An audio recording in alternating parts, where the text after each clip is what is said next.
Welcome to our channel. Today we how to save on investment fees with Charles Schwab, complete guide step by step clearly. To save on investment fees with Charles Schwab, begin by creating an account. Visit the Charles Schwab website and click on Open an account.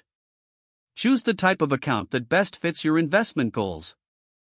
Once you have your account, take a close look at the commission-free ETF offerings. Investing in these funds can significantly reduce your trading costs. Next, consider using Schwab's tools to analyze your portfolio. These tools can help you identify areas where fees may be impacting your returns. Familiarize yourself with Schwab's no-load mutual funds. These funds typically do not charge sales loads, saving you money. Another option is to consider Schwab's index funds.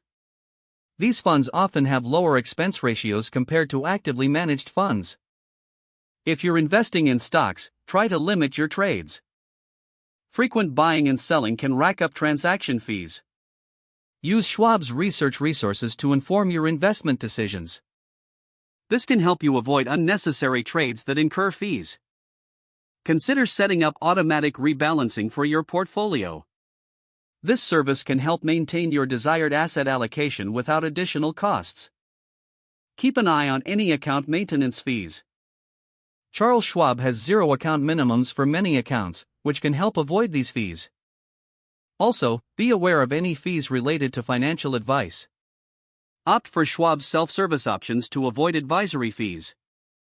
Lastly, review your investment account regularly. Assess performance and fees to ensure you are still on the right track to save on costs. By following these steps, you can effectively reduce your investment fees with Charles Schwab. If the page does not load, refresh the browser or try again in a private or incognito window. Make sure you are using the correct email address, then retype it carefully to avoid small typos. If your password is not accepted, use the reset option and create a new strong password you can remember.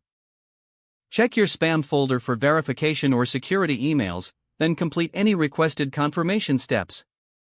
Enable two-factor authentication if available to improve account security and reduce unauthorized access risk. Don't forget to like this video and subscribe to our channel for more step-by-step tech guides.